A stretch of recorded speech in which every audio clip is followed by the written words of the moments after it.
4 plus 4 gives us 8. Then 7 times 8 gives us 56.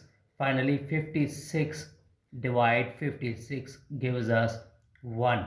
But this answer is absolutely wrong, because according to order of operation, first we do parenthesis, then exponent, then multiplication or division, finally addition or subtraction. Remember that in multiplication and division have equal priority. Always work from left to right. Same applies addition and subtraction. So in this expression, here is division, multiplication, parenthesis, also addition.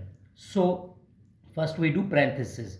Now 56 divide 7 times 4 plus 4 gives us 8. Finally, here is division and multiplication. We know that multiplication and division have equal priority. Always work from left to right. So first we do division. 56 over 7 times 8. Now 7 table use when here is 1 and here is 8 times.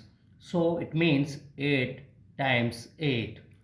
Finally 8 times 8 gives us 64. This is the right answer.